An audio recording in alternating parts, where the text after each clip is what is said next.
Scalar और dot product of vectors. देखो अंदर एंट्री करने से पहले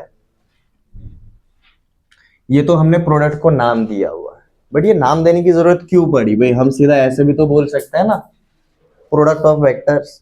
ठीक है, तो एक्चुअली बात ये है कि हमारे वेक्टर्स के जब हम प्रोडक्ट करने के लिए जाते हैं तो भाई हमारे प्रोडक्ट के दो टाइप पड़ते हैं।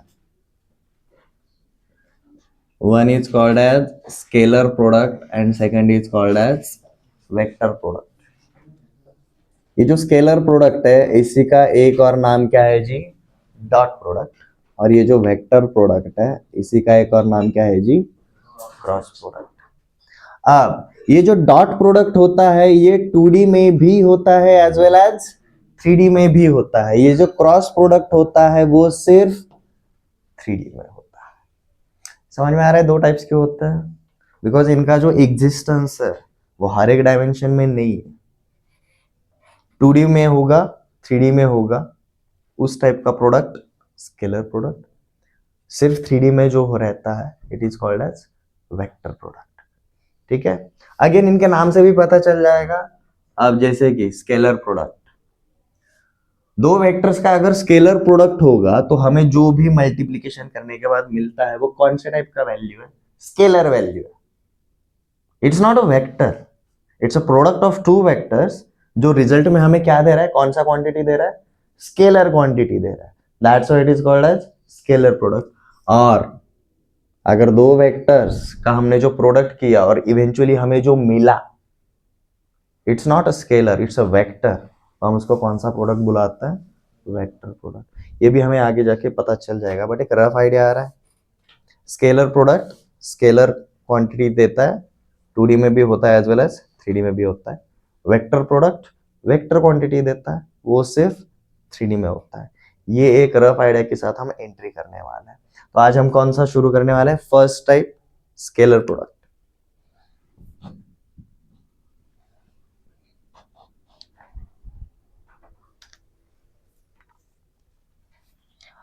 इसमें हम सबसे पहला कंसेप्ट शुरू करेंगे जी, एंगल बिटवीन टू वेक्टर्स।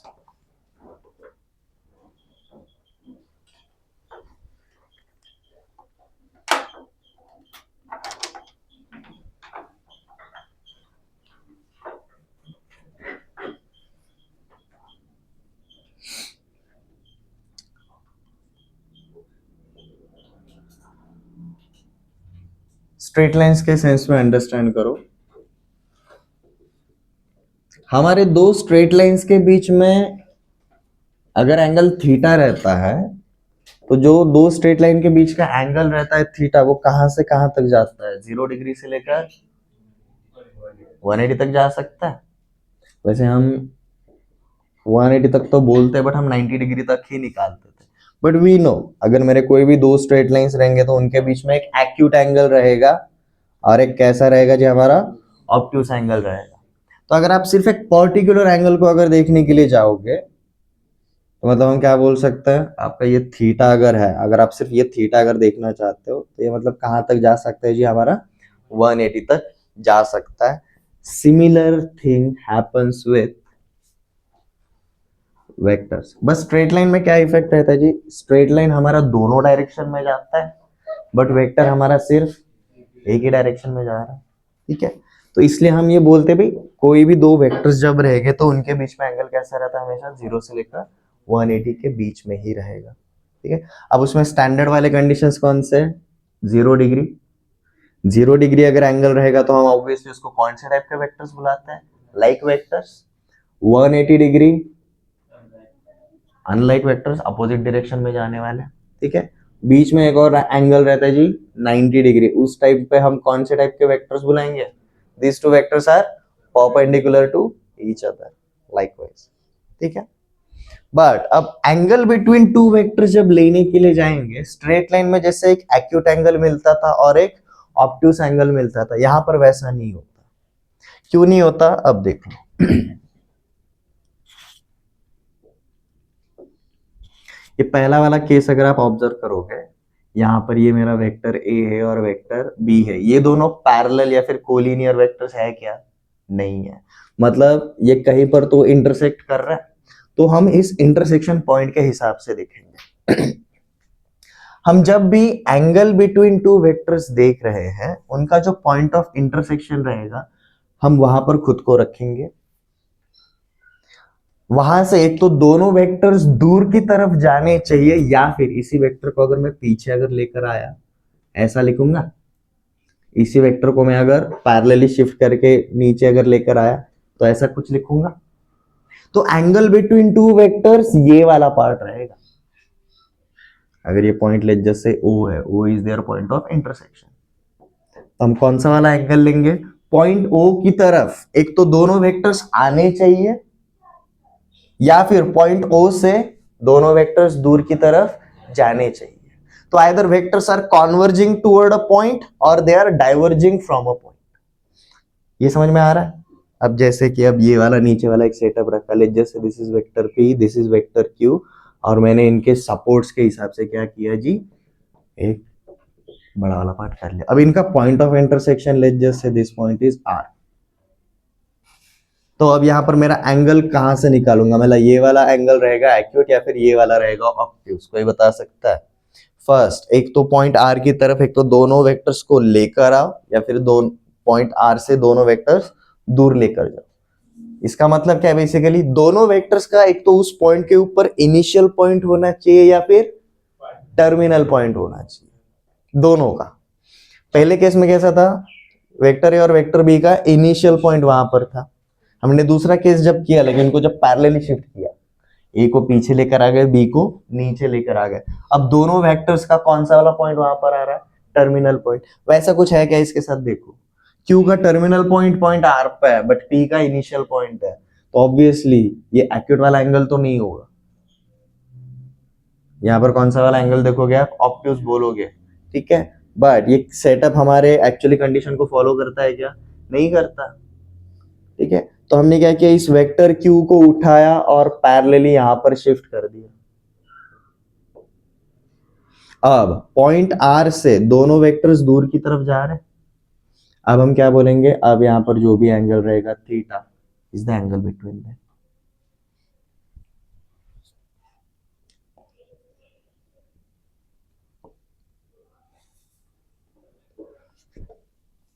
यहां पे क्या करोगे? Same thing,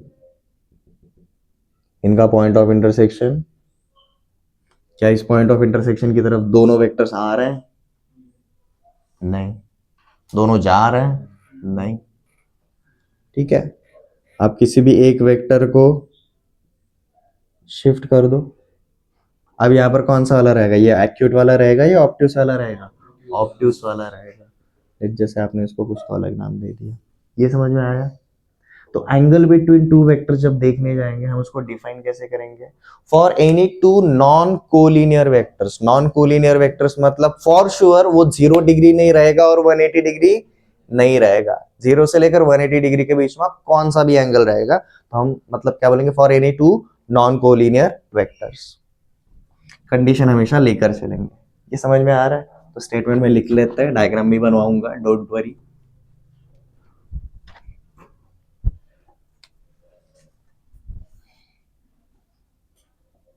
For any two non-collinear vectors, vector A and vector B,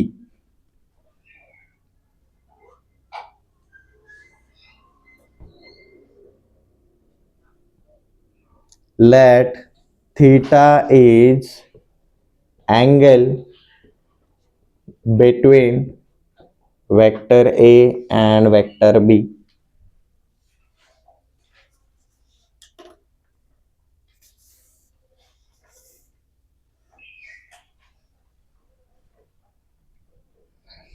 ठीक है, अब इसके बाद ये सेटअप बना लेता है। हमने एक वेक्टर A निकाला, इनिशियल पॉइंट को इसके O नाम दिया और टर्मिनल पॉइंट को हमने A नाम दिया। हमने वेक्टर B ड्रॉ किया, इसके टर्मिनल पॉइंट को हमने B नाम दिया। और इसी डायग्राम में आप क्या करो जी, आप इनका जो सपोर्ट है ना, वो थोड़ा सा ड्रॉ कर लो एक्स्ट्रा। सपोर्ट ड्रॉ करने का पर्पज क्या रहता है, इस सपोर्ट के अलोंग तो आप इसको आराम से मूव कर सकते हो, कोई प्रॉब्लम नहीं है।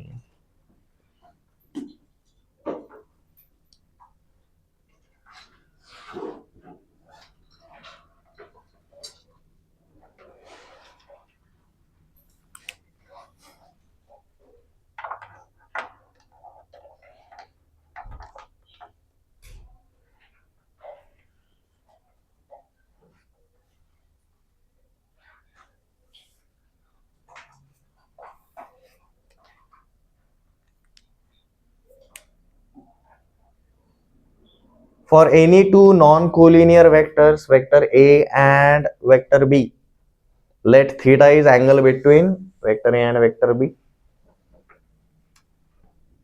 Then theta, that is angle between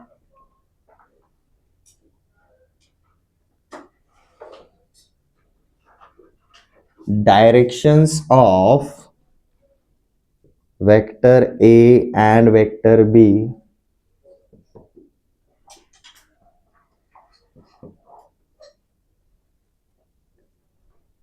is in the direction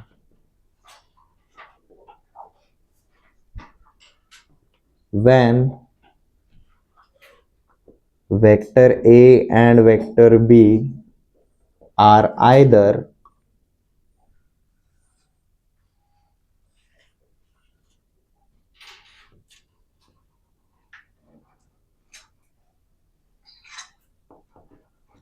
converging towards point O or diverging from point O.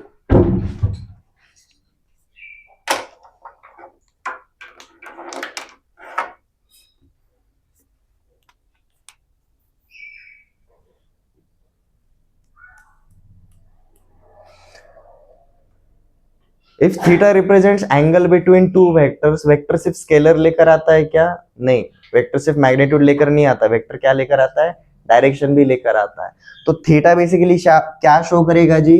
Theta is nothing but angle between directions of vector A and vector B. But ये theta हम कौन सी direction में लेंगे? Theta is in the direction when either these two vectors are converging O की तरफ, एक तो आ रहे हैं या फिर डाइवर्जिंग या फिर ओ से दूर जा रहे हैं, उसी डायरेक्शन में होगा। दोनों का बिहेवियर सेम होना चाहिए टुवर्ड्स दैट कॉमन पॉइंट। ये समझ में आ रहा है एवरीवन?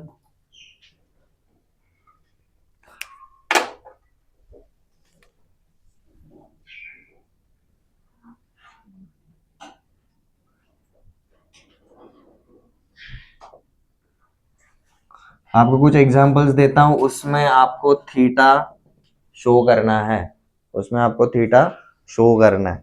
ठीक है, कैसे? बहुत इजी। एक एक्यूट एंगल बनेगा, दूसरा ऑब्ट्यूस एंगल बनेगा। आपको बस रिकॉग्नाइज करना है कि भाई कौन सा वाला रहेगा।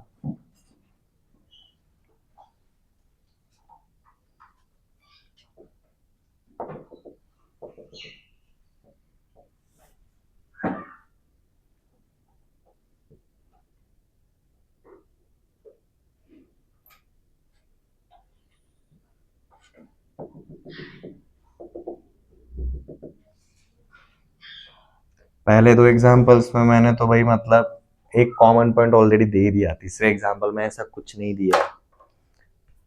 तो लेट जैसे उनके पॉइंट ऑफ इंटरसेक्शन हम पकड़ लेते हैं। ये वाला पॉइंट हमने P पकड़ा, यहाँ पर हमने पॉइंट Q पकड़ा और यहाँ पर पॉइंट हमने इनका R पकड़ा। ठीक है, तो पहले वाले सेटअप में हमारा कौन सा वाला एंगल रहेगा? एक्यूट एंगल रहेगा या ऑब्ट्यूस एंगल रहेगा? हमारा यहाँ पर कौन सा वाला थीटा होगा जी? हमारा ऑब्ट्यूस रहेगा, बिकॉज पॉइंट P से दोनों दूर जा रहे हैं। ठीक है, इनको पैरेलली अगर पीछे और नीचे भी अगर शिफ्ट किया तो भी P की तरफ दोनों आने वाले, मतलब कौन सा रहेगा? ये वाला रहेगा। नेक्स्ट सेटअप, ठीक है, हम यहाँ पर क्या करेंगे, इस वेक्टर को उठाया और इसको यहाँ पर लिख दिया। अब ये जो पॉइंट Q है वहां से ये दोनों के दोनों दूर जा रहा है, तो यहाँ पर हमारा थीटा रहेगा ये एक्यूट एंगल। यहाँ पर एक्यूट या ऑब्ट्यूस, इसको थोड़ा पीछे लेकर आता है,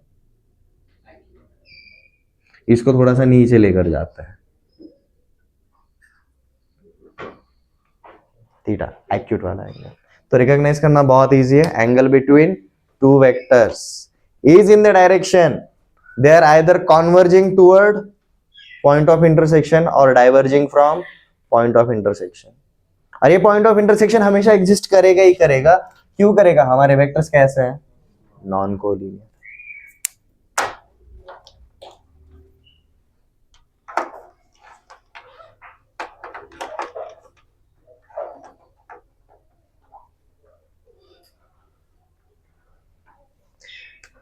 तो यहाँ पर हम बाद में एक लिख सकते हैं कि हमारा सम बेसिक ऑब्जर्वेशन, हमारा जो थीटा रहेगा वो हमेशा कहाँ से कहाँ तक रहेगा जी, 0 से लेकर पाई तक। आपको डिग्री के टर्म में अगर याद रखना इजी है तो भाई 0 डिग्री से लेकर 180 डिग्री तक ही आपका थीटा रहेगा, क्योंकि देखो ना हमें एक्यूट भी मिला एज वेल एज ऑब्ट्यूस भी मिला, ठीक है।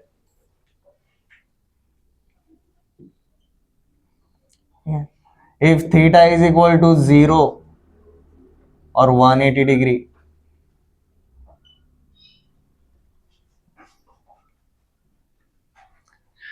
ठीक है, तो हम क्या बोलते हैं भाई, vectors are parallel.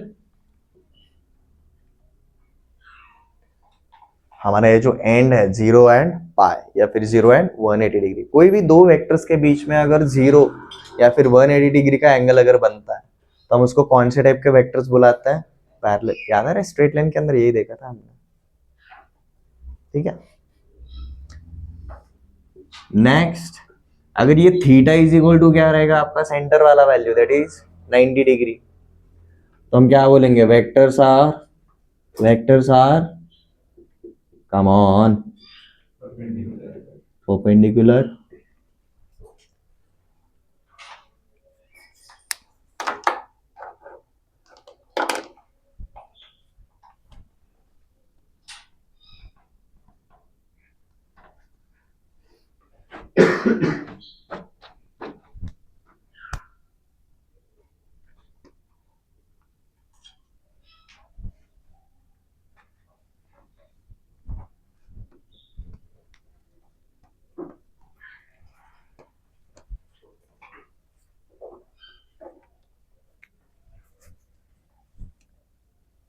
Angle between two vectors. किसी को कोई डाउट, बहुत इजी है। अब चलो नेक्स्ट कंसेप्ट के ऊपर चलते हैं। Next concept is projection of one vector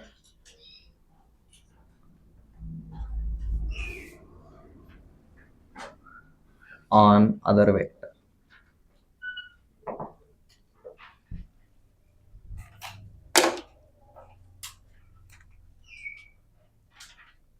ये one vector on other vector, ये तो समझ में आ गया। अब ये प्रोजेक्शन मतलब क्या रहेगा, प्रोजेक्शन ये टर्म हमने देखा था, प्रोजेक्शन का मतलब क्या रहता है, कहां पर देखा था ये term, triangles and its properties के अंदर साइन लॉ देखा था, कोसाइन लॉ देखा था, एरिया ऑफ ट्रायंगल देखा था, साथ में प्रोजेक्शन फॉर्मूले देखे थे। प्रोजेक्शन फॉर्मूले मतलब क्या था, हमारा जो एक ट्रायंगल था, यहां से अगर हमने ए से अगर ये परपेंडिकुलर अगर ड्रॉ किया विच इज डी, तो हम क्या बोलते थे, ये जो बी डी रहता है ये ए बी का प्रोजेक्शन रहता है ऑन बी सी। याद आ रहा है एवरीवन?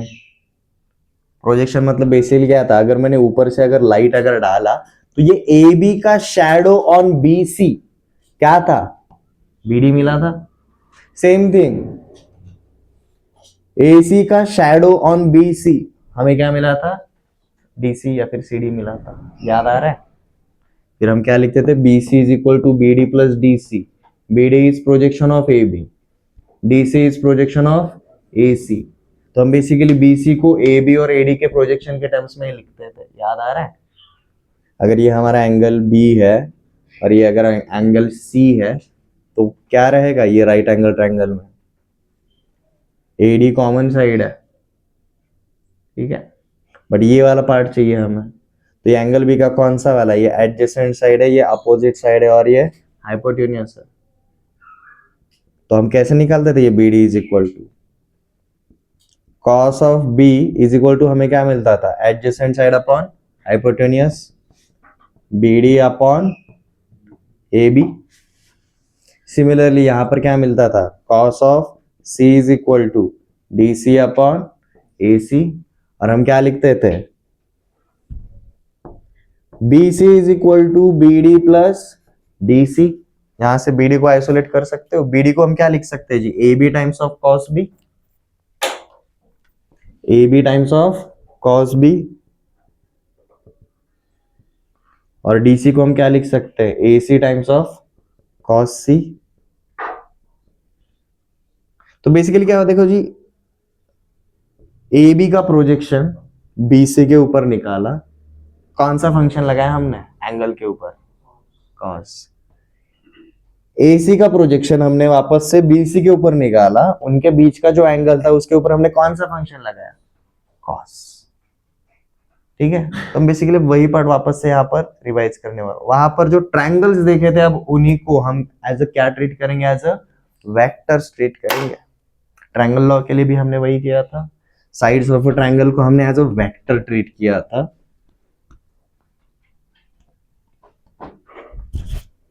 हम यहाँ पर क्या करेंगे जी, हम दो वेक्टर्स लेकर चलेंगे। अब मैंने पहले रिकैप करवाया जो हमने ऑलरेडी देखा था, यहाँ पर हम क्या करने वाले वो देखो। अब ये वाला हमारा सेटअप है, this is point O, this is point A and this is point B. Let's just say point B से मैंने एक परपेंडिकुलर ड्रॉ किया on this point, let's just say this point is D. अब मेरा triangle B D O, ये एक right angle triangle है, बराबर है। अब याद करना, यहां पर ये जो मेरा वेक्टर ओ ए है, लेट्स जस्ट से इसका लेंथ क्या है जी, ए। ये जो मेरा वेक्टर ओ बी है, इसका लेंथ क्या है जी, बी यूनिट। ठीक है, अब क्या मैं ऐसा बोल सकता हूं, OD is a shadow of O B on vector O A, OD is a shadow of O B, shadow मतलब projection, OD is projection of O B on vector O A. अब इसकी वजह से क्या होगा, अब देखो हमारा ओ ए वेक्टर मतलब ऐसा रहेगा, और हमारा ओडी जो भी आएगा उसको भी हमने क्या बोला जी, ये वाला, this is vector O A and this is vector O D. अब देखो वेक्टर ओ ए और ओ बी ये सेम डायरेक्शन में थे क्या, नहीं, इनके बीच में एक एंगल था थीटा, बट अभी vector O A and vector O D ये सेम डायरेक्शन में, अब इनके बीच का एंगल हमें पता है, जीरो, जीरो। और दोनों वेक्टर्स का अगर डायरेक्शन सेम सेंस में रहेगा तो उनका प्रोडक्ट मैक्सिमम आएगा, राइट। समझ में आ रहा है, ओके। लेट्स जस्ट से एक गाड़ी है, ठीक है, दो स्टूडेंट्स का जो फोर्स रहेगा इस गाड़ी के ऊपर वो क्या शो करता है, लेट्स जस्ट से एक वेक्टर शो करता है। ठीक है, तो दोनों स्टूडेंट्स अगर एक डायरेक्शन में अगर धक्का मारेंगे तो गाड़ी को ज्यादा धक्का मिलेगा ना, एक अगर ऐसा सीधे से मार रहा और एक ऐसा ऊपर से मार रहा धक्का, सेम डायरेक्शन में जाएगा क्या, नहीं, बट उस डायरेक्शन में कौन सा पार्ट जाएगा, जो उसका उस डायरेक्शन में जो रहेगा पार्ट, वेक्टर डायरेक्शन, उतना ही जाएगा। लेकिन जैसे एक स्टूडेंट आगे से धक्का मार रहा है, एक स्टूडेंट पीछे से धक्का मार रहा है, अनलाइक वेक्टर्स उनका प्रोडक्ट कितना आएगा, मिनिमम आएगा। बट दो वेक्टर्स अगर सेम डायरेक्शन में जा रहे हैं तो उनका प्रोडक्ट कैसा आएगा, मैक्सिमम आएगा। ये ऑब्जर्व कर सकते हो फोर्स के सेंस में, हम इसको मैथ में भी प्रूव करने वाले हैं, कोई प्रॉब्लम नहीं है। ठीक है, तो ये प्रोजेक्शन बनाने का पर्पज क्या है, हम ओबी का, वेक्टर ओबी का वो पार्ट लेकर आने वाला है जो कौन सी डायरेक्शन में, हमारे ओ ए के डायरेक्शन में। तो बेसिकली हम क्या क्रिएट कर रहे हैं जी, दो पैरेलल लाइक वेक्टर्स क्रिएट कर रहे हैं। ये क्लियर है। अब हमें projection of a vector on other vector, मतलब हम projection of O B on O A कर रहे हैं, तो बेसिकली हम क्या फाइंड आउट करने वाले हैं जी, दिस ओडी वाला पार्ट। ये ज्योमेट्रिकली समझ में आ गया। So let's start with a statement.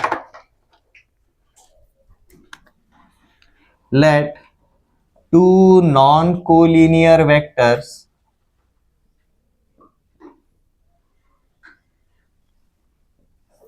vector OA and vector OB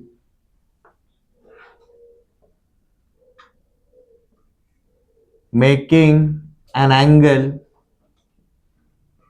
theta, that is angle BOA is equal to theta.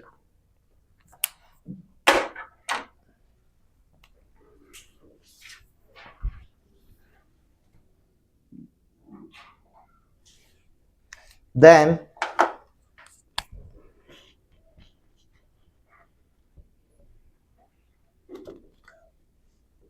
projection of vector OB on vector OA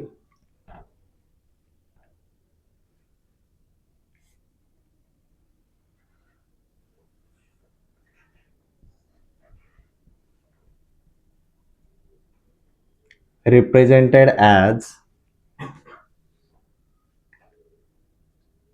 अब projection मतलब क्या रहता है, हमारा शैडो रहता है, ठीक है। शैडो का सिर्फ लेंथ आएगा, शैडो को डायरेक्शन नहीं रहता है, शैडो को सिर्फ क्या रहेगा, हमारा लेंथ रहेगा। Is represented as from diagram OD which is equal to modulus of OB into cos of theta. ये हम प्रूव करने वाला है।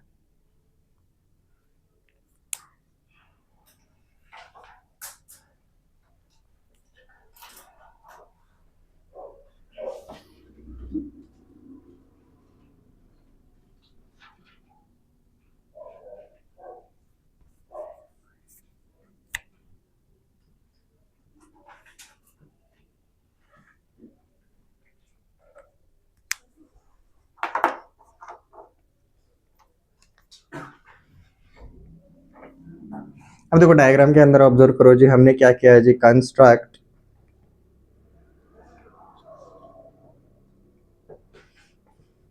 BD perpendicular to OA। अब उसकी वजह से हमारा कौन सा वाला राइट एंगल ट्रायंगल बनता है जी, triangle ODB। So inside this triangle हम ये जो एंगल थीटा है उसके ऊपर कौन सा वाला फंक्शन अप्लाई करेंगे जी, कॉस थीटा। अब कॉस थीटा मतलब क्या रहेगा, हमारा OD अपॉन OB रहेगा, OD अपॉन OB रहेगा, और ये OB मतलब कुछ और नहीं, मतलब हमारा लेंथ रहेगा सिर्फ। अरे OB का लेंथ मतलब क्या है, मॉडुलस ऑफ वेक्टर OB। तो देखो हमें OD का वैल्यू मिलता है, OD is nothing but modulus of vector OB multiplied with cos theta.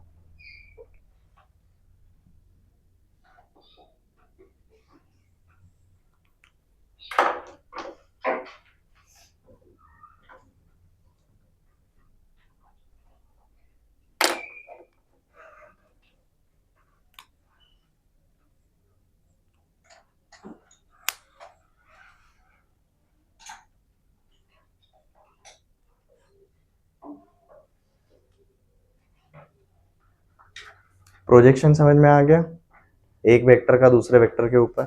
आप जिस किसी वेक्टर का प्रोजेक्शन निकालना चाहते हो, सबसे पहले क्या करो जी, उनका इनिशियल पॉइंट कोइंसाइड करो।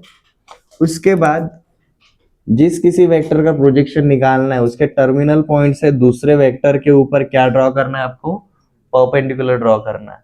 तो उस पॉइंट ऑफ इंटरसेक्शन से उस परपेंडिकुलर ड्रॉ किए हुए पॉइंट तक जो भी आपको लेंथ मिलता है, that length is nothing but our projection. और प्रोजेक्शन को अगर याद रखना है तो भाई जनरल टर्म में ऐसे याद रखो, हम बेसिकली क्या निकाल रहे हैं जी, हम शैडो निकाल रहे हैं, और शैडो का सिर्फ क्या आएगा जी, हमारा लेंथ आएगा। डायरेक्शन तो उसी वेक्टर पे रहेगा, राइट राइट एवरीवन।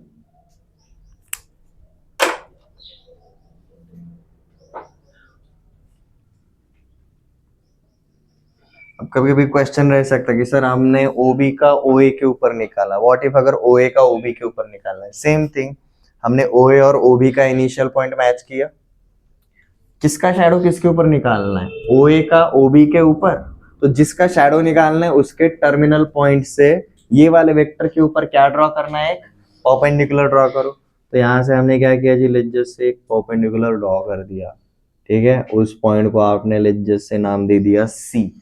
तो अब हम यहाँ पर क्या बोलेंगे, O C is projection of vector O A on vector O B. ये समझ में आ रहा है एवरीवन, ठीक है।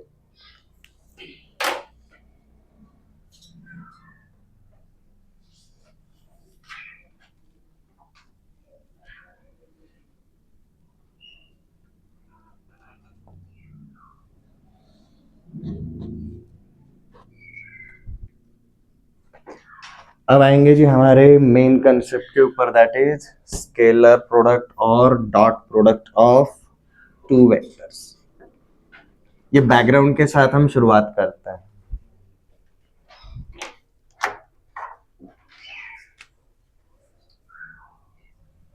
स्केलर और dot product of two vectors, चलो इसको सबसे पहले डिफाइन कर लेते हैं। इसका definition technically word to word वैसे के वैसे लिखना।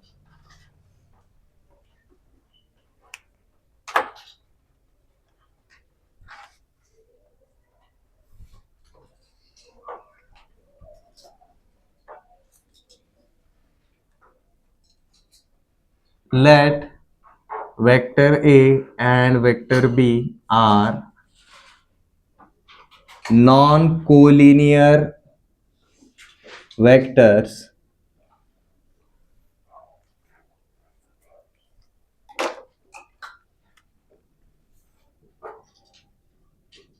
inclined at an angle theta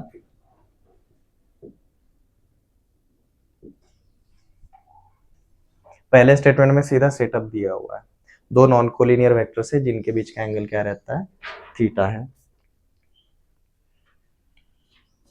then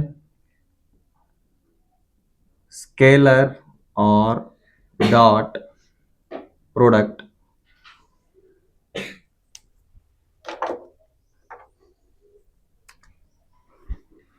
of vector A with vector B is represented as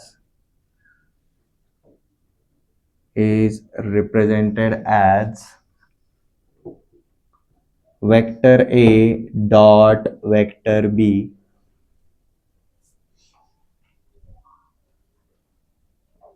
and is equal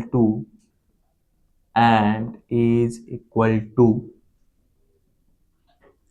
modulus of vector A into modulus of vector B into cos theta।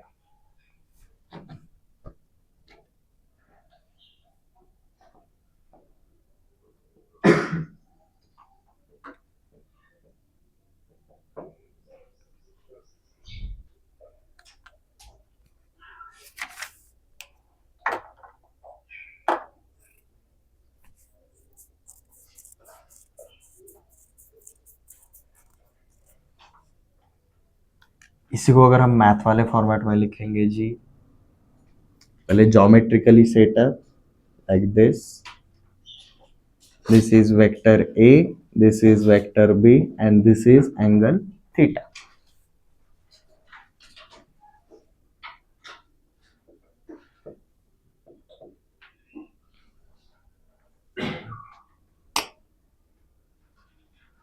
तो इनका क्या कहना है इस स्टेटमेंट से, मतलब हम vector A dot vector B को हम क्या बोलेंगे जी, modulus of A into modulus of B into cos theta, ठीक है। अब ये देखो LHS में दोनों के दोनों वेक्टर्स है, like vector A dot vector B, but RHS में देखो ये मॉडुलस ऑफ वेक्टर है, मतलब स्केलर क्वांटिटी रहेगा, मॉडुलस ऑफ वेक्टर B ये भी स्केलर क्वांटिटी रहेगा, कॉस थीटा ये भी एक स्केलर क्वांटिटी ही रहता है, लाइक -1 से +1 तक ही जाता है कॉस थीटा एवरीवन, राइट। ये तीनों की तीनों स्केलर्स है, तो इनका प्रोडक्ट करेंगे तो क्या मिलेगा, हमें एक स्केलर क्वांटिटी ही मिलेगा। Since A dot B is equal to a scalar quantity, इसी वजह से हमारे इस प्रोडक्ट को क्या बुलाया जाता है जी, स्केलर प्रोडक्ट बुलाया जाता है।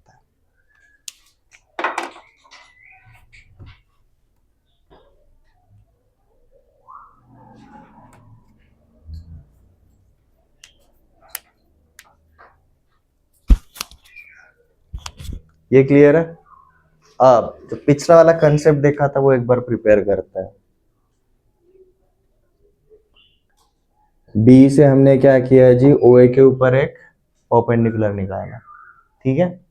हमने ओडी का वैल्यू क्या निकाला था, ओडी इज इक्वल टू हमने क्या लिखा था जी, mod of O B cos theta, बराबर है। बट वेक्टर ओबी को हमने अभी यहाँ पर क्या लिखा है, वेक्टर बी करके लिखा है। तो मैं ऐसा बोल सकता हूँ भाई, OD is equal to modulus of vector B into cos theta, बराबर है। तो अब देखो,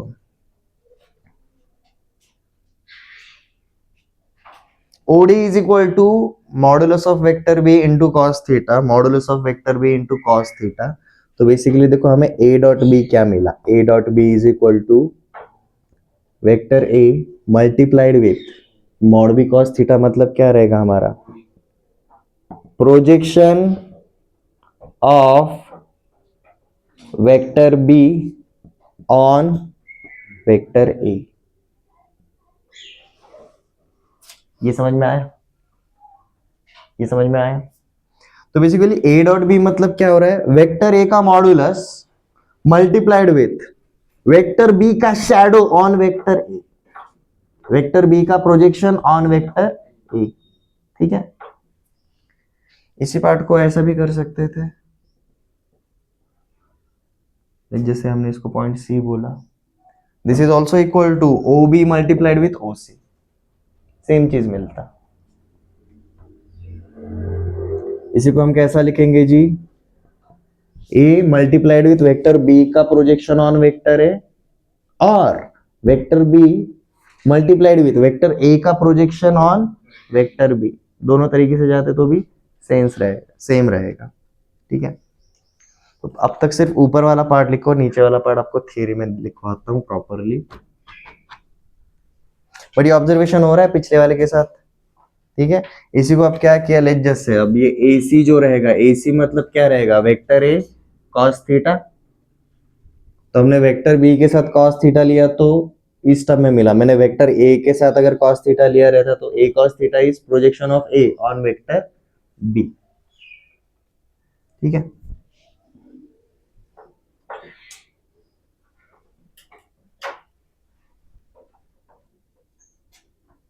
vector A dot vector B, इसको हमने अभी क्या किया जी, मॉडुलस ऑफ वेक्टर ए को एक साइड रखा और दूसरे साइड हमने किसको रखा जी, vector B into cos theta. और ये क्या शो करता है जी, projection of vector B on vector A. तो this can be represented as vector A multiplied with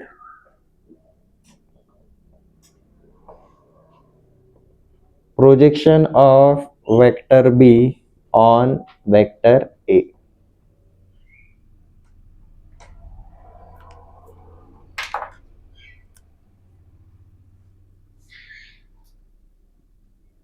अब यहीं पर हमने vector A dot vector B को अगर ऐसा लिखते हैं, modulus of vector B multiplied with modulus of vector A into cos theta, तीनों का प्रोडक्ट ही है ना, तो कैसे भी कर दो। पहले दूसरे और तीसरे को ग्रुप किया, अब पहले और तीसरे को, मॉड A और कॉस थीटा को ग्रुप कर रहा है, ठीक है। अब इसका मतलब क्या रहेगा, modulus of B multiplied with projection of vector A on vector B।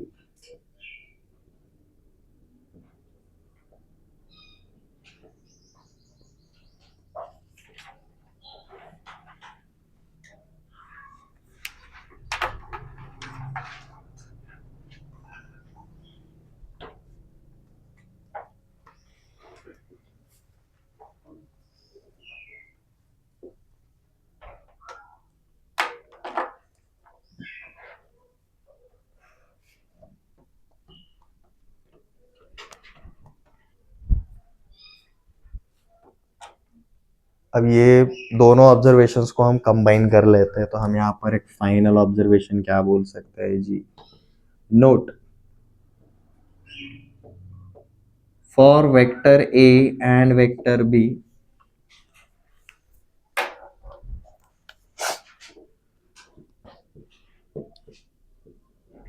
Vector A dot B is equal to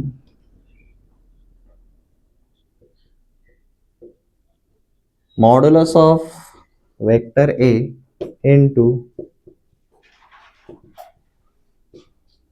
projection of vector B on vector A, which is also equal to modulus of vector B multiplied with projection of vector A on vector B. तो आप शुरुआत में जिस किसी vector का modulus ले रहे हो उसी के ऊपर दूसरे का प्रोजेक्शन लेकर आना। बेसिकली आपको दोनों के दोनों कौन से डायरेक्शन में चाहिए? सेम डायरेक्शन में लेकर आना चाहते हो प्रोजेक्शन लेने के बाद।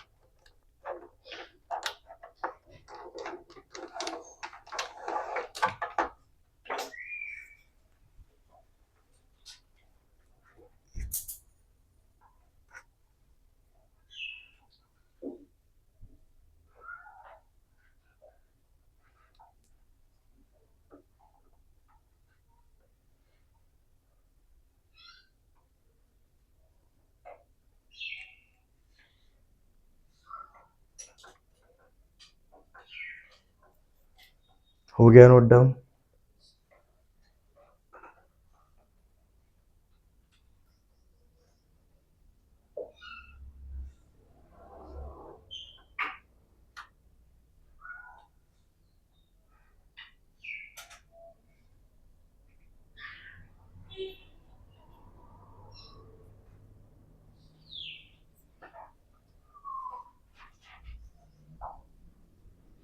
अब हमने क्या देखा था? ये जो प्रोजेक्शन था,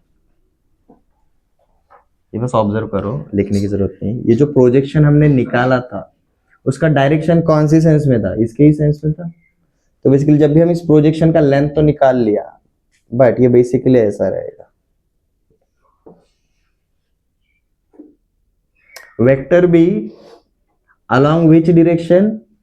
ए डायरेक्शन में। इसको देखो ना, projection of vector B on vector A. Vector A का डायरेक्शन क्या रहेगा? Unit vector along direction, along that direction.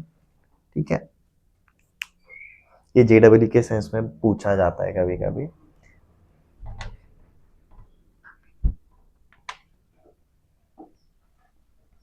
Dot product में किसी को कोई डाउट? या फिर स्केलर प्रोडक्ट, नाम से ही याद रखो, स्केलर प्रोडक्ट में आपको जो वैल्यू मिलेगा वो स्केलर रहेगा, उसको कोई डायरेक्शन नहीं रहेगा, उसका सिर्फ क्या रहेगा जी?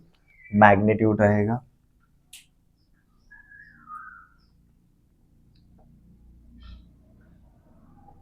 Now let's start with properties of scalar product.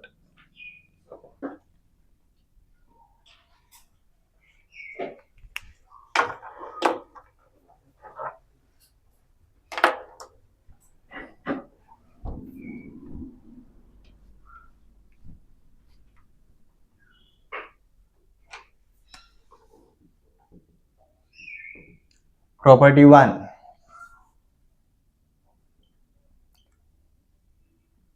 scalar product of two vectors is commutative.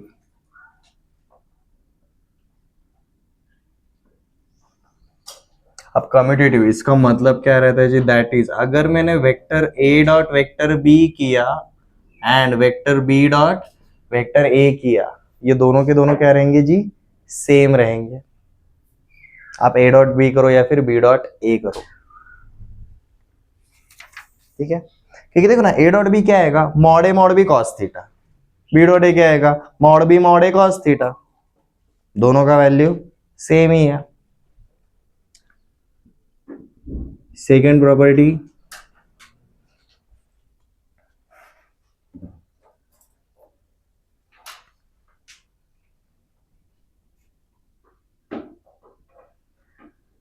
scalar product is distributive over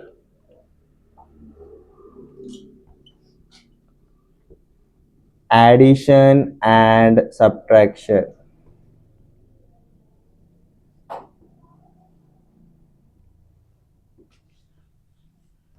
अब इसी का मतलब क्या रहता है? लेट्स जस्ट से मेरा वेक्टर ए है dot with vector B plus vector C minus vector D, ऐसा करके अगर कुछ रहता है ऐसे, तो ये क्या हो जाएगा जी? This is equal to vector A dot vector B plus vector A dot vector C minus vector A dot vector D. ये समझ में आ गया? अपने नॉर्मल प्रोडक्ट के जैसे ही रहेगा।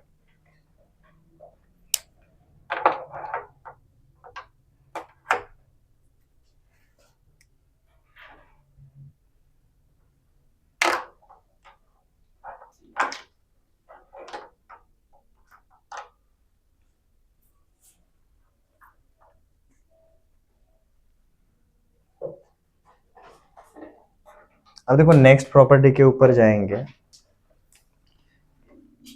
हमने थीटा के ऊपर कंडीशन क्या देखा था जी? जीरो से लेकर ये कहाँ तक रहता है? 180 तक रहता है। हमने स्टैंडर्ड वाले तीन देखे थे, एक 0 डिग्री, एक 180 डिग्री और बीच में क्या था जी?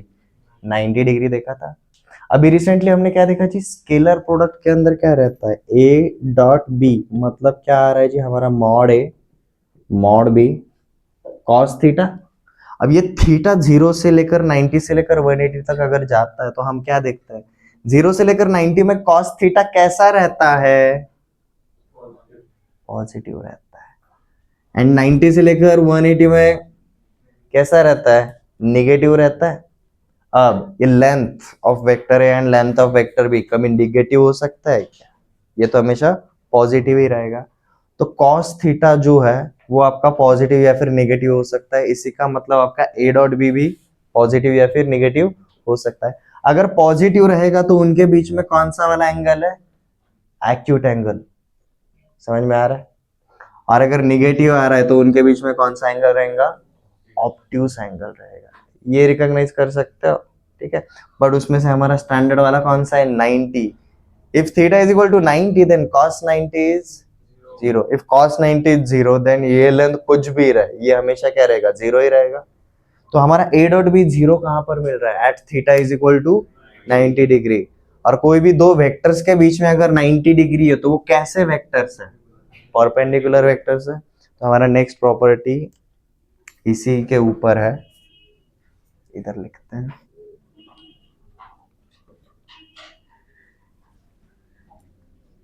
Scalar product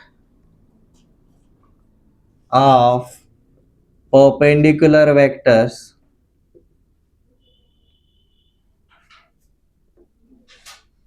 scalar product of perpendicular vectors is always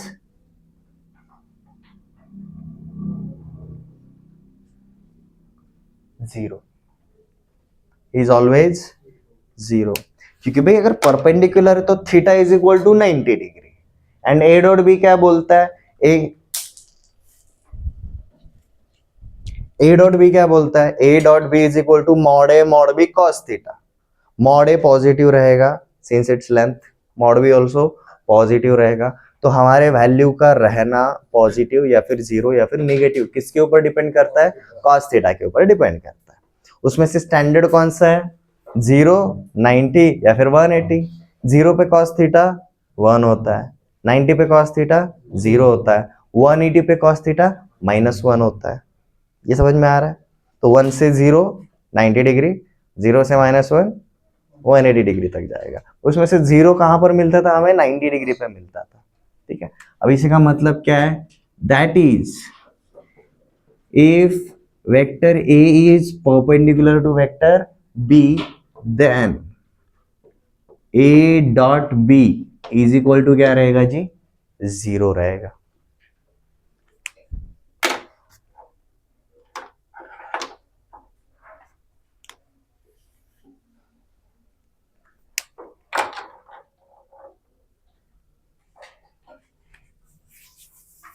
ठीक है।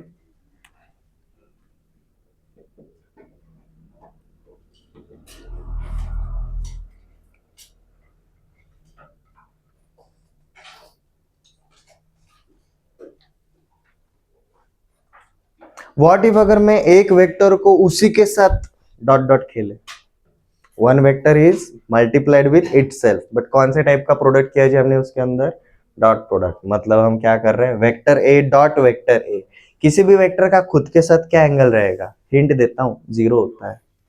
कॉस जीरो क्या होता है, वन होता है।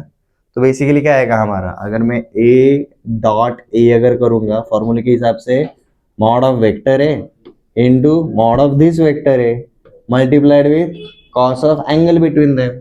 बट किसी भी वेक्टर का खुद के साथ कौन सा एंगल होता है, 0 डिग्री होता है। और ये कॉस जीरो क्या हो जाएगा, अल्टीमेटली 1 हो जाएगा। तो आपको क्या मिलता है, मॉड ऑफ वेक्टर ए का होल स्क्वायर। ठीक है।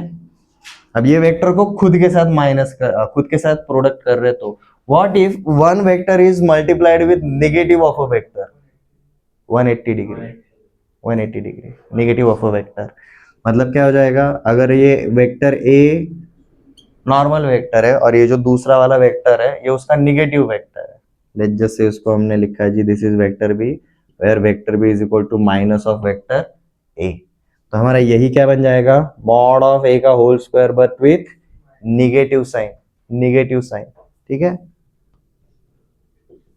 And since cos theta, sorry, since हमारा थीटा 0 से लेकर 180 पे आ रहा है, 0 पे हमें डॉट प्रोडक्ट का कैसा वैल्यू मिलेगा जी, हमें हाईएस्ट मैक्सिमम वैल्यू मिलेगा जब दोनों वेक्टर्स के बीच में एंगल क्या रहेगा, 0। और 180 डिग्री मतलब अपोजिट में जा रहा है, तो यहाँ पर हमारा कौन सा वैल्यू मिलता है जी, हमें लोवेस्ट या फिर मिनिमम वैल्यू। ठीक है। और 90 पे क्या होता है वो तो देखा है, 90 पे क्या होता है, वैल्यू 0 मिल जाता है, नॉन पॉजिटिव नॉन नेगेटिव।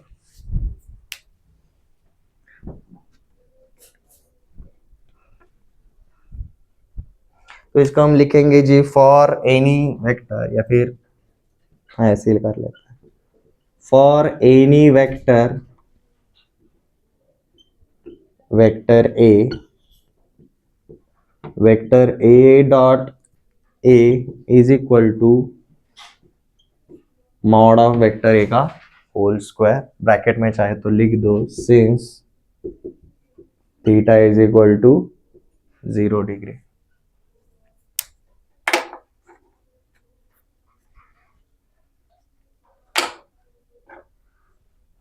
और ये हम क्यों करते हैं उसका रीजन भी बताता हूं। ये सेम डायरेक्शन में जा रहा है, यहां पर अगर मैं अब यूनिट वेक्टर रखूंगा तो देखो क्या हो जाएगा, यूनिट वेक्टर रखा तो कुछ फर्क पड़ेगा क्या, लाइक लेट जैसे मैंने किया जी A cap into A cap. ठीक है। बट ए कैप मतलब क्या रहता है, A cap is nothing but, A cap कब मिलता है, जब भी मैं किसी वेक्टर ए को उसी के मॉडुलस से क्या करता हूं, डिवाइड करता हूं, तो मुझे ए कैप मिलता है। ये ए कैप मैंने लिखा, दूसरा ए कैप लिख सकता है, ये हो गया, बराबर है। इनका डॉट प्रोडक्ट हो रहा है, बट डॉट प्रोडक्ट किसका होता है, सिर्फ वेक्टर्स का होता है। तो बेसिकली क्या होगा, ये ऊपर वाला डॉट प्रोडक्ट होगा, नीचे वाला तो नॉर्मल मल्टीप्लीकेशन होगा, क्योंकि ये दोनों तो स्केलर क्वांटिटीज है, राइट। अब जब स्लो स्पीड से अंडरस्टैंड कर लो, बहुत मजेदार पार्ट मिलने वाला है अब यहाँ पर। Vector A dot vector A both are unit vectors, but unit vector A मतलब क्या रहता है, vector A upon its modulus, this unit vector A is vector A upon its modulus, और इन दोनों के बीच में कौन सा प्रोडक्ट है, डॉट प्रोडक्ट है। पर डॉट प्रोडक्ट दो वेक्टर्स का होता है, ये नीचे वाली स्केलर्स का होगा क्या, नहीं होगा। तो आपका सिर्फ ऊपर वाला डॉट प्रोडक्ट परफॉर्म कर लो।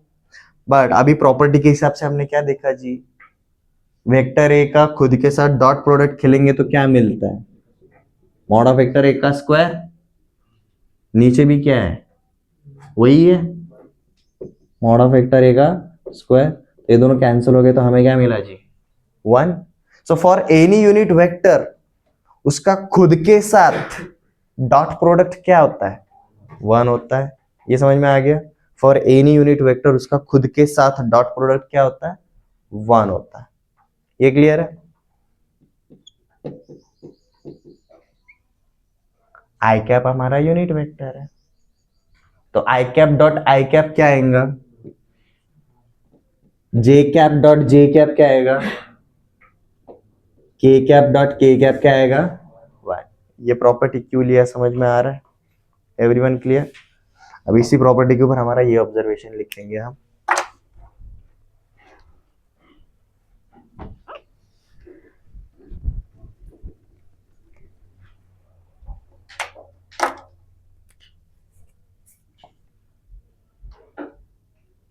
Here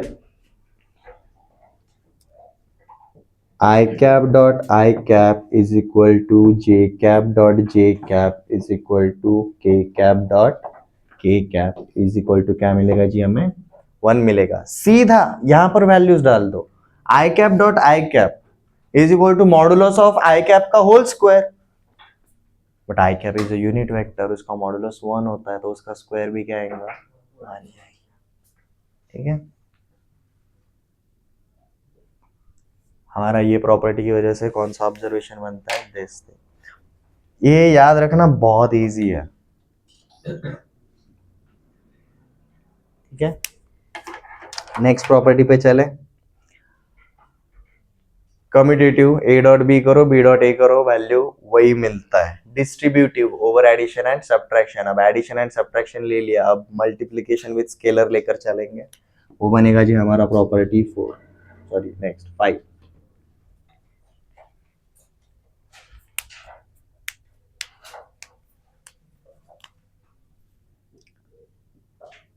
For vector A and vector B, where small m is any scalar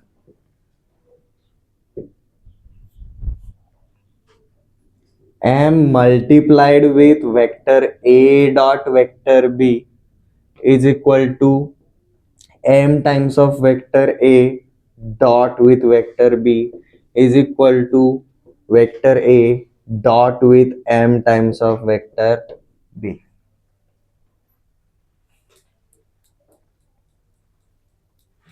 Since m is a scalar, वो उनके वेक्टर वाले क्राइटेरिया पे कोई भी इफेक्ट नहीं डालने वाला।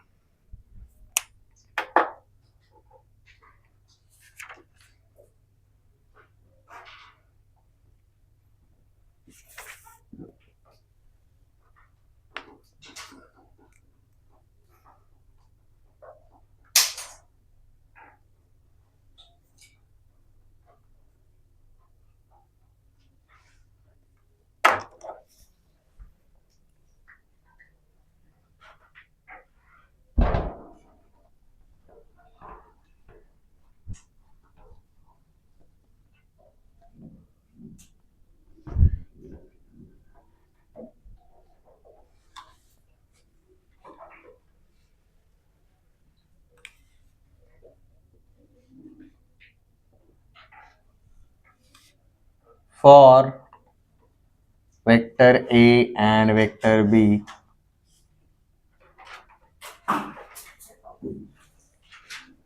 where की जरूरत नहीं है,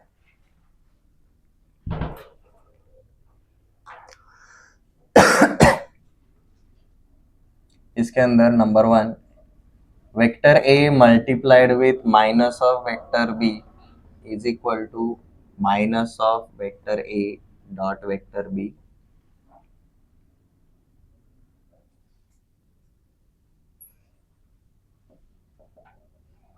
minus of vector A dot minus of vector B is equal to vector A dot vector B।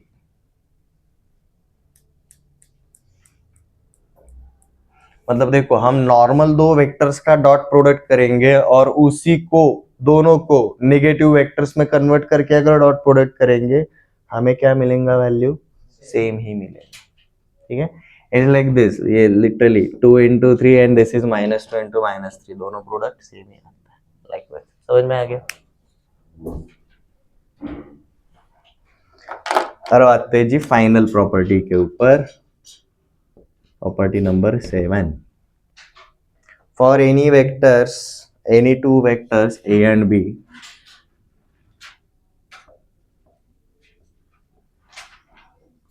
For vector A and vector B,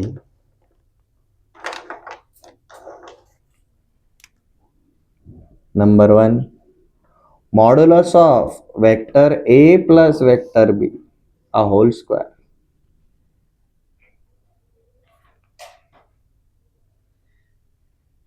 parallelogram law के हिसाब से ऑब्जर्व करना, मेरा अगर ए एंड बी अगर किसी भी पैरेललोग्राम के एडजेसेंट साइड्स है तो इन दोनों का एडिशन मतलब क्या रहेगा, डायगोनल होगा, डायगोनल होगा, मतलब ये क्या है आपका डायगोनल का मॉडुलस, समझ में आ रहा है, ठीक है। अब यहाँ पर सिमिलरली अब देखो यहाँ पर a प्लस बी का क्या है, होल स्क्वायर है, we know a square plus B square plus 2ab, तो वही फॉर्मूला बनेगा। बट ये मॉड है, नॉर्मल ब्रैकेट है क्या, नहीं मॉडुलस है, तो अगले वाले सारे के सारे मॉडुलस वाले ही आएंगे। तो ये बनता है जी हमारा मॉडुलस ऑफ a का whole square plus modulus of b का whole square plus 2 times of a dot b।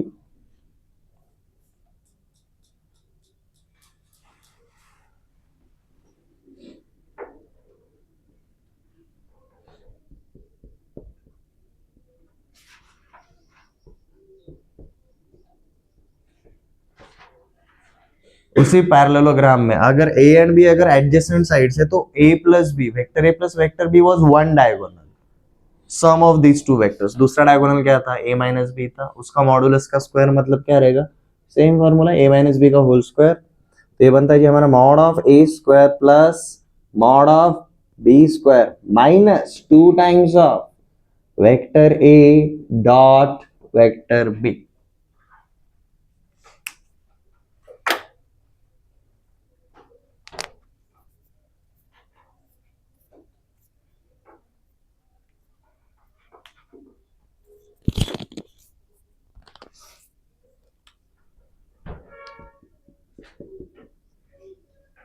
And number 3, vector a plus vector b dot dot with vector a minus vector b।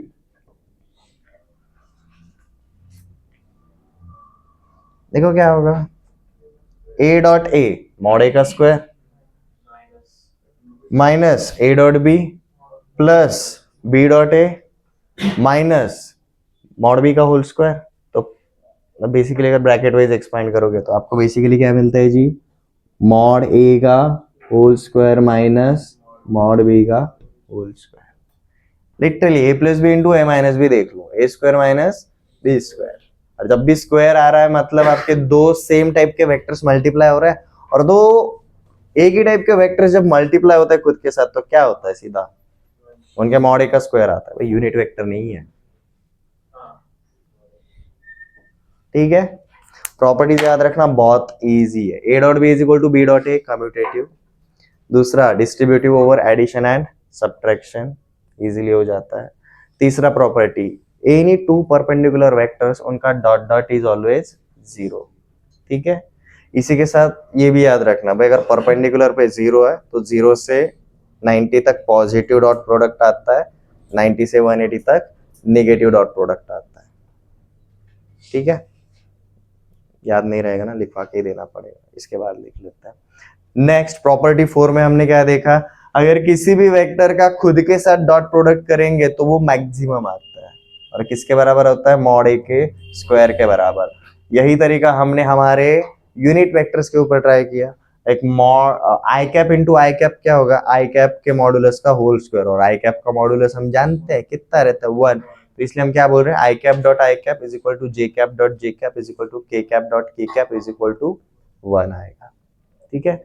अब यहीं पर ये ऊपर वाला देखना, यहाँ पर ये observation I dot I cap dot J cap देखो कितना आएगा, आई कैप और जे कैप के बीच में कौन सा वाला एंगल रहता है, 90 डिग्री, तो इनका प्रोडक्ट क्या आएगा, 0 आएगा, ठीक है। अगर उधर जगह रहेगी तो ये भी लिख लो, I cap dot J cap is equal to J cap dot K cap is equal to K cap dot I cap is equal to 0। ऐसे और कॉम्बिनेशंस बनते हैं, I cap dot K cap, ये तो वही है, इतना लिखा तो भी चल जाएगा। ये जब भी एक दूसरे के साथ मल्टीप्लाई करते हैं तो 0 हो जाता है, ये सिर्फ खुद के साथ मल्टीप्लाई करेंगे तो हमें क्या मिलता है जी, 1 मिलता है, उधर जगह रहेगा तो ये लिख लो। मैंने कैसे याद रखा था बताता हूँ। स्केलर प्रोडक्ट के लिए, स्केलर प्रोडक्ट हो रहा है, ये खुद के साथ जाएंगे तो जिंदा रहेंगे, किसी और के साथ जाएंगे तो खत्म हो जाएंगे, इनका कुछ नहीं होता किसी और के साथ, सेम फ्रीक्वेंसी के साथ मैच होते हैं बस ये। ठीक है, अब क्यों होता है? क्योंकि भाई आई कैप सेम डायरेक्शन में जा रहे हैं, सेम डायरेक्शन वाले साथ में चलेंगे।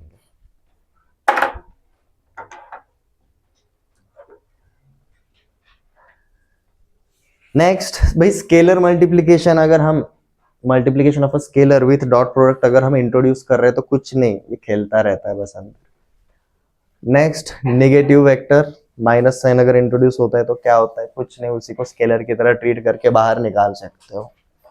नेक्स्ट, अगर पैरेललोग्राम के ऊपर अगर आप देखोगे, this is modulus of one of the diagonal, this is modulus of another diagonal, तो ये हम कैसे निकालें? या फिर किसी भी दो वेक्टर्स का जो रहेगा पार्ट अगर स्क्वायर के टर्म में पूछा, तो जहां पर ये दोनों वेक्टर्स आते हैं वहां पर एक्चुअली कौन सा प्रोडक्ट होता है?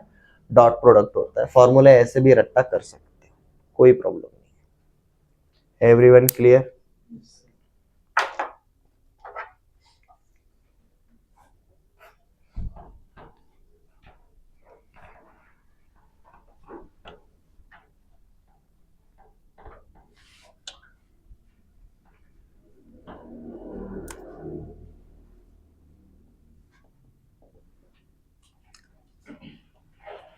For vector A and vector B, theta is angle between vector A and vector B.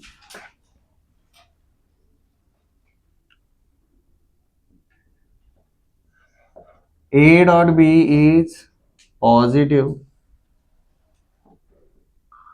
तो हम क्या बोलेंगे? Theta is acute angle. A dot B is equal to zero, हमने देखा था थर्ड प्रॉपर्टी, जीरो कब आता है डॉट प्रोडक्ट? जब दोनों वेक्टर्स कैसे रहते हैं जी? परपेंडिकुलर रहता है, बराबर है।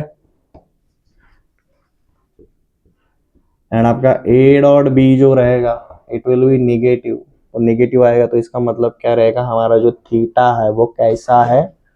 ऑब्ट्यूस है।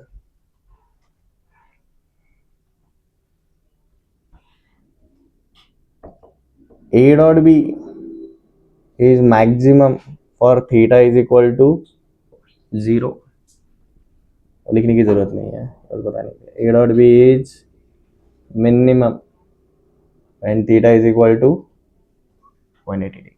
ये बेसिक ऑब्जर्वेशन करने वाले हो आप थ्रू एंड थ्रू क्वेश्चंस, ठीक है।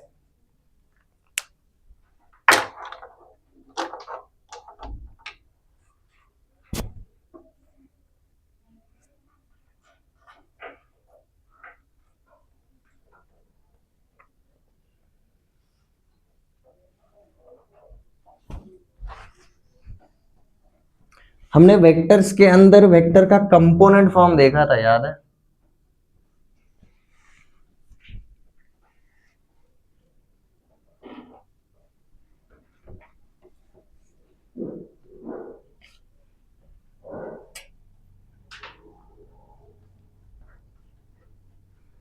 तो हम क्या देखेंगे? अगर हमें वेक्टर से नॉर्मल की जगह अगर कंपोनेंट फॉर्म में अगर दिए रहेंगे तो हम कैसे निकालते हैं उनका वैल्यू।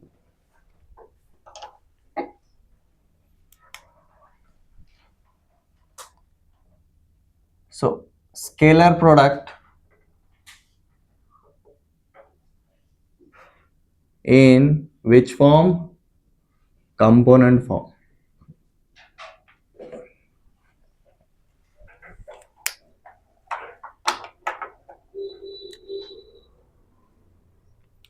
हमें vector A, vector B type से जो भी कोई वेक्टर दिया रहेगा, कभी कभी कौन से वाले फॉर्म में दिया जाता है जी? हमें कंपोनेंट फॉर्म में दिया जाता है, तो उसको हम कैसे टैकल करेंगे? लेट जैसे let vector A is given as a1 i cap plus a2 j cap plus a3 k cap, and vector B क्या रहेगा जी हमारा? b1 i cap plus b2 j cap plus B3 K cap. ये clear है everyone? Then vector A dot vector B, ये क्या बन जाएगा हमारा जी? ये बन जाएगा हमारा A1 I cap plus A2 J cap plus A3 K cap dot dot with B1 I cap plus B2 J cap plus B3 K cap. यही हो जाएगा।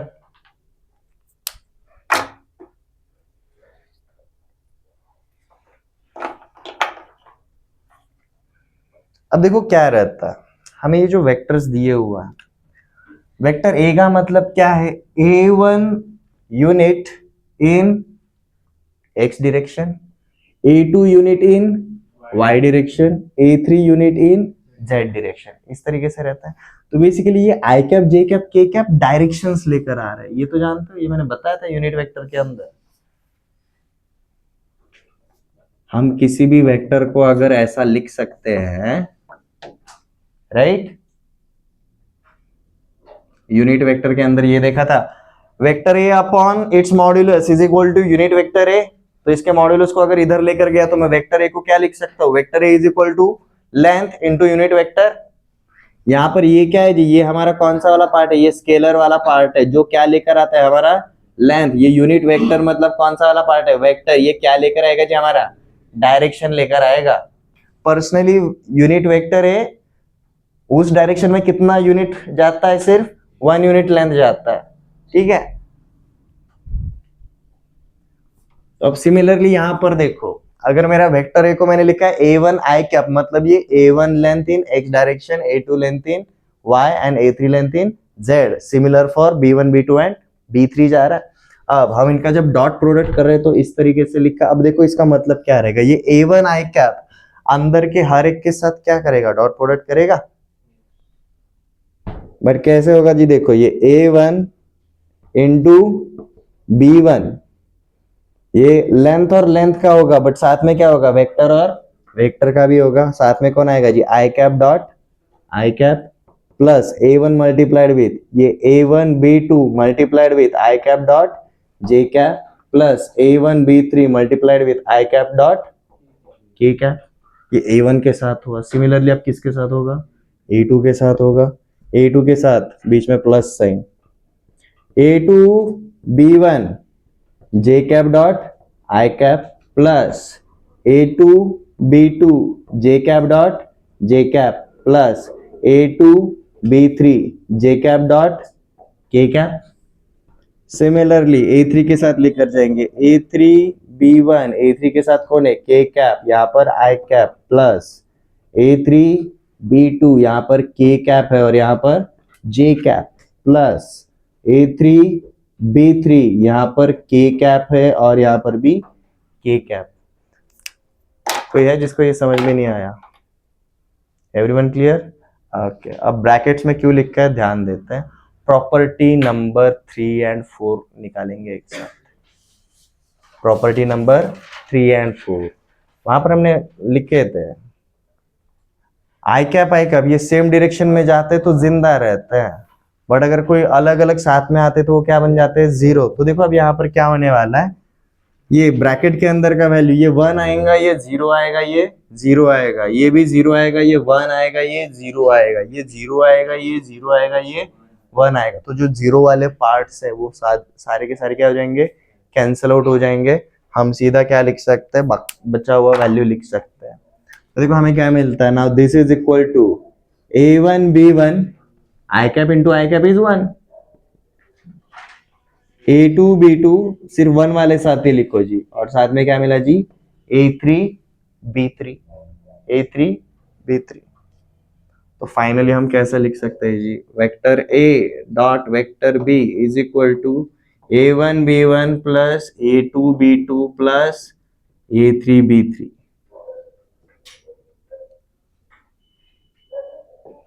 इन कंपोनेंट फॉर्म। बहुत इजी है। सामने देखो, A dot B is equal to A1 B1 plus A2 B2 plus A3 B3, जो उनके values है सीधा डाल के आप निकाल सकते हो डॉट प्रोडक्ट। तो अगर मैंने आपको ऐसा एग्जांपल अगर दिया, vector A is given as 2i cap minus 3j cap plus 6k cap and vector B is equal to 6i cap plus 8j cap। ठीक है, एंड यहाँ पर कुछ तो ले लेते हैं, क्या लेना है भाई, 7k कैप। तो मुझे एक बात बताओ, आपका A डॉट बी कितना आएगा, 2 इंटू 6 प्लस -3 × 8 प्लस 6 इंटू 7, देखो कितना हो जाता है, 2 6 12, दिस इज -24 और ये +42, कितना आएगा जी आपका आंसर, 30। 12 + 42 54, 54 - 24 30। ठीक है, अब आपको देखो ये डॉट प्रोडक्ट कैसा मिला है, पॉजिटिव मिला है नेगेटिव मिला है, पॉजिटिव मिला है, मतलब वेक्टर ए और बी के बीच में कौन सा एंगल रहेगा, एक्यूट एंगल रहेगा।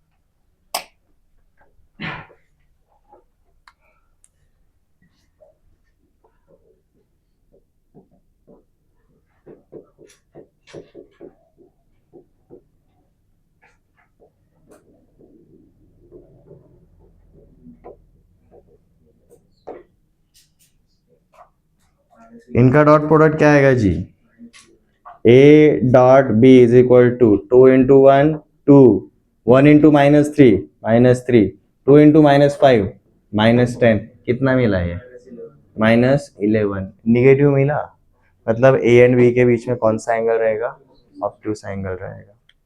ठीक है,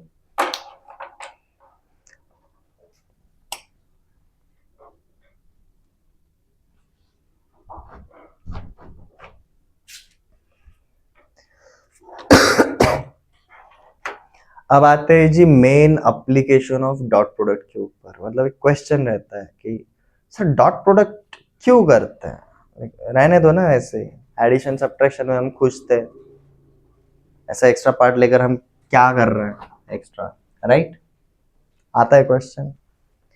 तो भाई हमने जैसे ही स्ट्रेट लाइन के अंदर स्लोप ऑफ स्ट्रेट लाइन देखा था, और जब भी हमने दो स्ट्रेट लाइन इंट्रोड्यूस किए थे तो हमें उनके बीच का एंगल निकालना पड़ता था, like angle between two straight lines, याद है। जब भी दो स्ट्रेट लाइन एक कार्टेशियन प्लेन में एग्जिस्ट करते हैं, if they are non parallel, then obviously यहाँ पर दो कंसेप्ट्स पैदा होता है, that is first is there point of intersection which is very unique because this point is going to satisfy line 1 also and line 2 also, and second concept was our angle between two straight lines, जिसके लिए हम क्या करते थे, उनके slopes का मदद लेते थे। ये क्लियर है। अब यहाँ पर अगर आप ध्यान दोगे, हमने a डॉट बी का फॉर्मूला क्या लिखा है, mod A mod B cos theta, और यहाँ पर थीटा क्या लिखा है हमने, theta is angle between vector A and vector B. तो हमारे डॉट प्रोडक्ट का मेन पर्पस यही रहता है जी, for finding out angle between two vectors. हमने जिस कंसेप्ट से शुरुआत किया था वापस वहीं पर आ रहा है।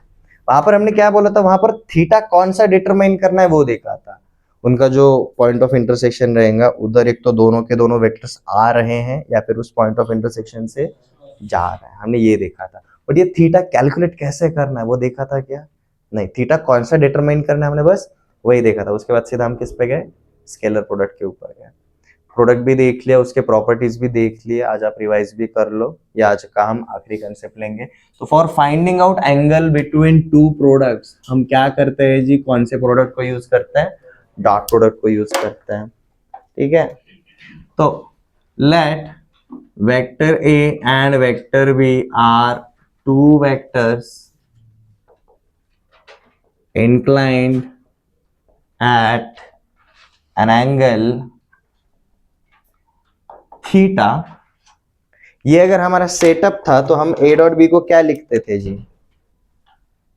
Vector A dot vector B is equal to हम क्या लिखते थे जी? Mod A into mod B into cos theta. हम कॉस थीटा को एक साइड पे रखेंगे, बाकी सारे के सारे पार्ट को दूसरे साइड पे लेकर जाएंगे। तो देखो हमें क्या मिलता है जी?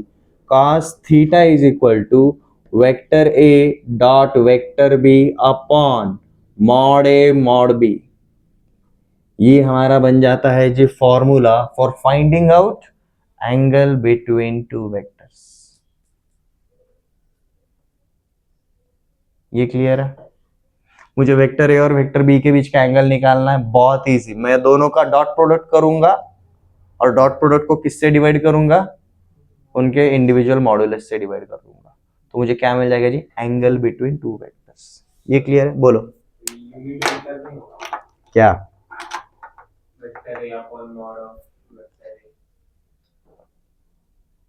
हाँ, यूनिट वेक्टर हो जाता है, which is also equals to vector A dot vector B. Unit vector A dot with unit vector B, यही होता है। सही है, कोई प्रॉब्लम नहीं है। But again this is dot product. ये क्लियर है एवरीवन?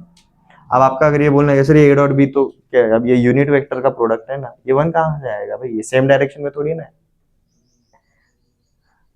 वेक्टर ए अगर ऐसा है और वेक्टर बी अगर ऐसा है, ये बनेगा इसके डायरेक्शन में यूनिट वेक्टर, ये बनेगा उसके डायरेक्शन में यूनिट वेक्टर। इनके बीच का एंगल थीटा है। समझ में आया? अगर ये मेरा बड़ा वाला वेक्टर ए है तो यूनिट वेक्टर ए उसी सेंस में रहेगा, सिर्फ कितना लेंथ? 1। अगर ये मेरा वेक्टर बी है तो ये यूनिट वेक्टर बी मतलब क्या रहेगा? उसी सेंस में रहेगा, कितना लेंथ? 1। तो आप बेसिकली ये देख रहे हो, this is unit vector A, this is unit vector B. Small scale पे कर रहे हो बस, ठीक है? और ये जीरो भी नहीं आएगा क्योंकि ए एंड बी परपेंडिकुलर तो है नहीं। समझ में आया?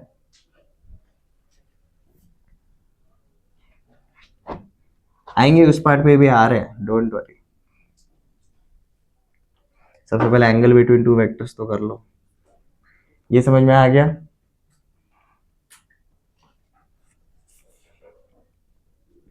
उसी को अगर आप बोल रहे हो that is A cap dot B cap, अगर लिखना चाहते हो तो भी चल जाएगा। अब देखो कंपोनेंट फॉर्म हमने देखा था, हमने जस्ट कंपोनेंट फॉर्म देखा था, ठीक है?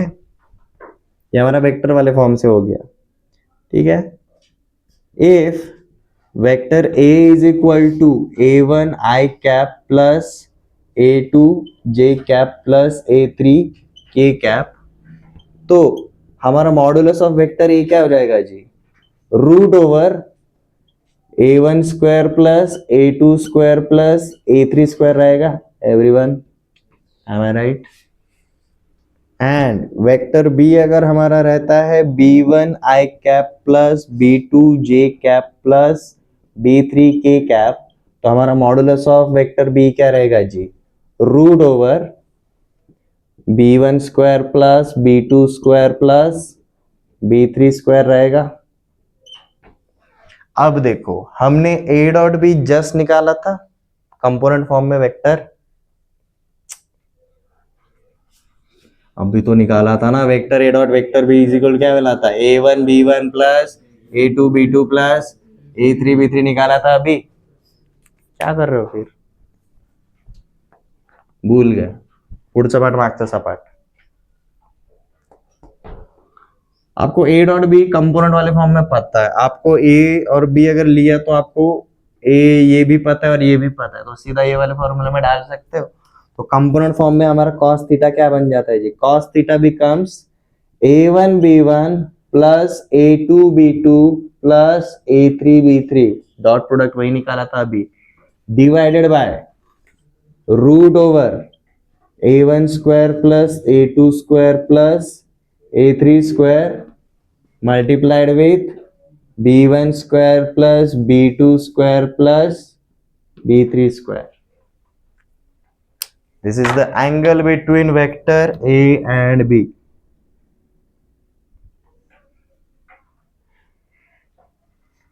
मैं तो बस ये वाला याद रखता हूं personally, a dot B upon mod B becomes cos theta, ठीक है।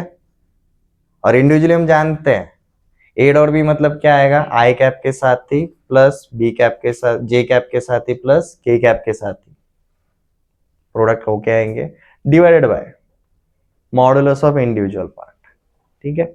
इसका क्वेश्चन दू, क्वेश्चन दू,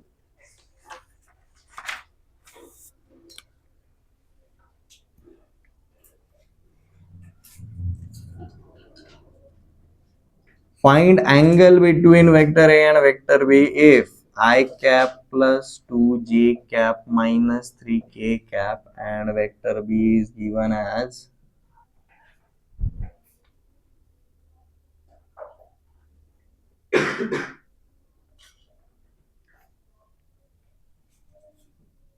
3i cap minus 2j cap plus k cap।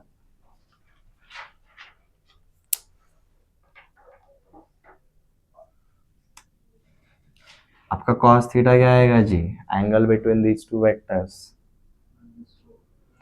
1 into 3 plus 2 into minus 2 plus minus 3 into 1 divided by, इसका मॉडुलस क्या है जी, root over 1 square plus 2 square minus 3 square, root 13 everyone, नहीं रूट 14 आता है ना, रूट 14। और ये भी क्या आएगा आपका, रूट 14 ही आता है, 1 square plus 2 square minus 3 square root 14 आता है ना, ये भी रूट 14 ही आएगा। अब देखो ऊपर क्या हो जाता है आपका, 3 माइनस 4 माइनस 3 डिवाइडेड बाय 14। तो देखो हमें cos theta is equal to क्या मिला, cos theta is equal to minus 4 upon 14, simplify कर सकते हैं तो कर लो जी माइनस 2/7। तो हमारा थीटा इज इक्वल टू क्या आएगा जी, cos इनवर्स ऑफ माइनस 2/7। और जैसे आपने ऑब्जर्व किया हमें cos थीटा का वैल्यू क्या मिला, निगेटिव मिला है, तो ये एंगल कैसा रहेगा, एक्यूट या ऑब्ट्यूस, निधि ऑब्ट्यूस रहेगा, ठीक है।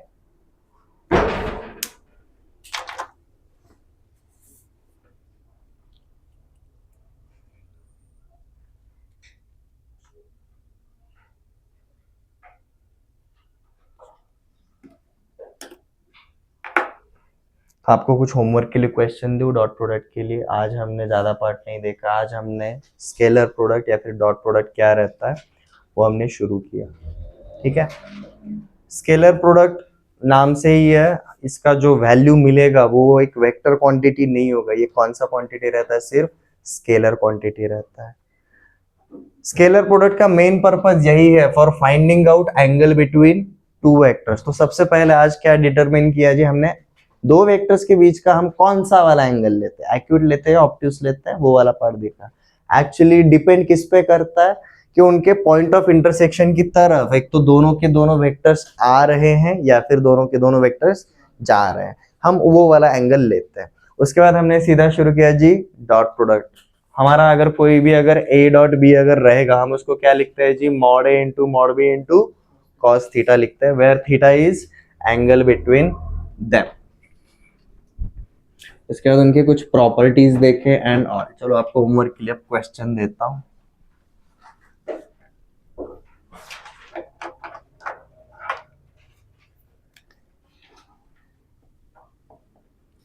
Find vector A dot vector B, number 1,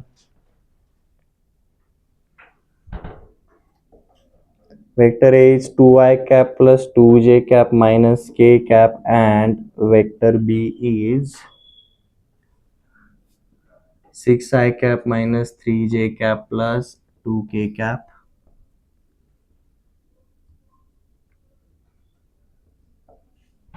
point A के कोऑर्डिनेट्स है 1, 1, 2 एंड पॉइंट B के कोऑर्डिनेट्स है जी 3, -2, -1।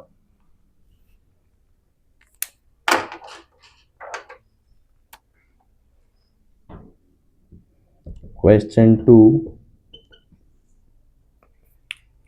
वेक्टर ए आपको दिया हुआ है I cap plus 2j cap plus 4k cap, and vector B आपको दिया हुआ है 3i cap plus 2j cap minus k cap. और आपको बोला है जी find number 1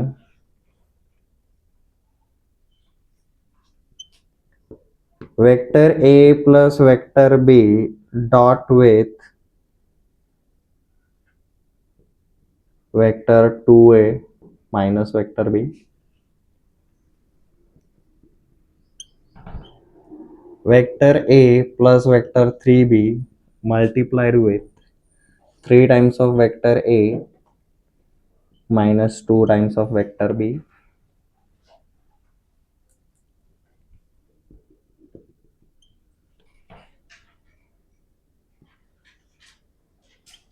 vector 3a plus vector 2b dot dot with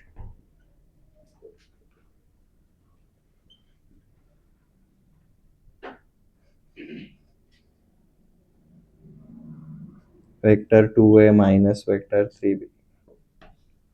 हो जाएंगे ये? बहुत इजी है, सीधा कंपोनेंट फॉर्म के थ्रू आप जा सकते हो। ठीक है, हमें स्केलर प्रोडक्ट में जितना मैक्सिमम पार्ट देखना रहता है वो हमने देख लिया।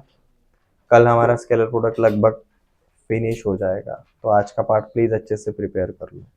स्केलर प्रोडक्ट का main application is what? For finding out angle between two vectors. क्योंकि देखो ना, एंगल हम किसके टर्म में निकाल रहे हैं? कॉस थीटा के टर्म में निकालने वाले, और कॉस थीटा को कोई यूनिट होता है क्या? Cos theta is basically a scalar quantity, उसको कोई भी यूनिट नहीं रहता, इसलिए हम स्केलर प्रोडक्ट को यूज कर रहे हैं। ये समझ में आ रहा है एवरीवन?